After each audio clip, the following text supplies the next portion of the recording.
What's good, Coach Colin Castelli here, and today we're gonna go over your beginner's guide to shooting the basketball. So a big thing you need to think about as a beginner is your foundation, or the base of your feet, because that's really kind of the beginning of the jump shot, and that's the part that if it's messed up, everything else to follow will be a chain reaction, will probably be messed up as well. So we really wanna get that foundation locked in, because that kind of really sets up the rest of the shot. So the very first thing we wanna think about is the width of our feet. A lot of times coaches say shoulder width apart, and kids get like, maybe a little bit bigger than shoulder width, and this actually isn't best to generate power if we're about this wide. If you watch the best shooters in the world, guys like Steph Curry, Kevin Durant, among others, most all of them have a narrower base that's somewhere, just inside shoulder width. And the reason is it's more maximizing of power, and it gets them more pop into their jump shot, right?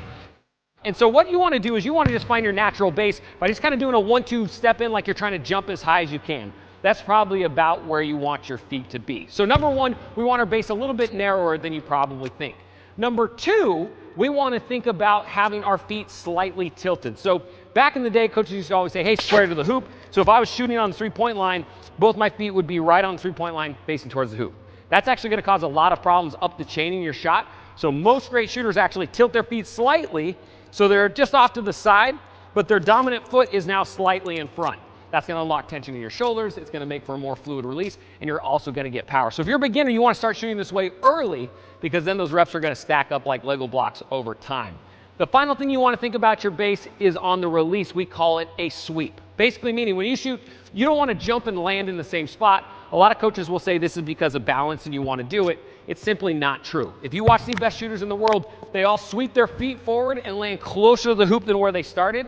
And because of this, they get more momentum, more power, and more fluidity in their jump shot. So what you want to do is anytime you shoot, you want to try to land closer to the basket than where you started, and just slightly. You don't need to make it a big one, but this is going to help you out a ton to get started. Another massively important thing for beginning shooters, and this is probably the thing that I see the most over and over again that gets screwed up by coaches, is what I call a 4x load, or a 4 times load. Basically meaning you want to load 4 different things all at the same time and explode those 4 things all at the same time. And those 4 things are basically just 3 joints: ankles, knees, and hips, right? I want all 3 to load together, all 3 to fire together. But the 4th one is crucial. The 4th load point is the basketball. So as I'm loading those knees and hips, and they're going down, I want the basketball to be loading at the same time and essentially crunching down to kind of the shot pocket area just above the knee, somewhere in here, right? It could be kind of towards the middle of your body, that's okay. But I want it to crunch down. I always like to think about our body and the ball like a giant spring. We've got to load the spring to explode the spring. A big mistake that a lot of players make is as they're getting ready to shoot, they get this 3 times load, that's great, but as the ball comes up as they load, so instead of going down with the ball goes up with the body, and it freezes right here as the rest of the body fires, and then you lose a ton of that upward momentum and power, almost like an uppercut punch, right? So really think about the ball's got to load with those 3 joints. Now a pro tip that'll help you even more. A lot of times players get really good load in their ankles and their knees, right? That's easy, they bend at the same time. But their hips are where most of the power actually comes from. And a lot of players have their chest up like this towards the basket, and so they don't actually get their hips loaded. So think about, as I load the ball, I want my chest to follow the basketball down, and that will get better load in my hips. That way I'll get a lot more spring and pop into my jump shot, and you'll instantly add more distance on and range onto your shot. And this is where a lot of kids get mistakes, because if they don't have enough range to shoot, that's where a bunch of the other wonky mechanics come in. So try 4x load, and it'll help you out a ton. All right, so we're basically 2/3 of the way there. We've got our foundation, or our base, how we're starting. We got our 4x load to kind of make sure we're getting prepped for our shot. And the final piece is what we call the release. Now there's a few kind of main keys to think about on the release. That's basically as the ball's coming out of your hand and finishing towards the basket, right? The first thing I always like to talk about is what I call a single finger release, meaning that one of your 2 fingers, either your pointer or your middle finger, is going to be the last to touch the ball and snap it on its journey towards the basket. So what a lot of kids mess up is that when they're getting ready to shoot off that finger, whatever it is that finger's not in the center of the ball. So let's say I'm shooting off the middle finger. If my middle finger's not in the center of the ball and I'm bringing it up like this and I snap, it's automatically going to be out of alignment. It's going to push off to the side as it goes to the basket. So the big key here is we want to make sure that whichever finger we're using is going up and with snapping directly under the basketball and going straight down towards the hoop. Another piece here is to only finish with 1 finger down. A lot of times we're told when we're young, hey, we want to have a gooseneck or a hand in the cookie jar. We want to put all of our fingers down like this towards the bat, or down towards the ground.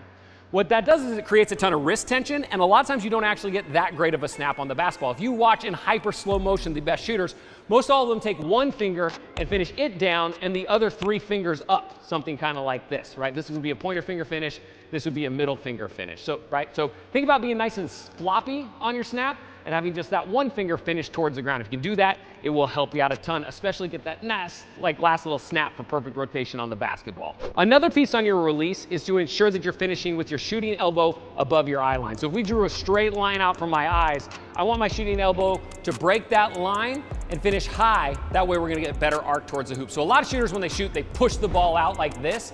And because it's flat, the ball sees a smaller target area. Mathematically, it has a lower percentage chance of going in, right? So if you're a beginner shooter, really think about, as you're bringing the ball up, try to get your palm underneath the basketball as soon as you can, because that's gonna help you finish up rather than out, right? A lot of players, when they go to shoot, they keep their hand behind the ball and they don't really get it rotated under. And because of that, it turns into this push rather than this push, right? So think about scooping it up so your palm gets underneath the basketball and getting your elbow above your eye, and that'll help you maximize your arc.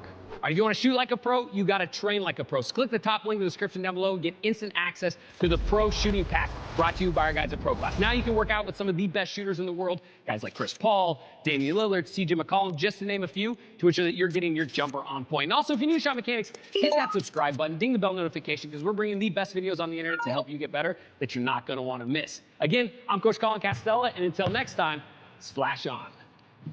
Buckets! Aye!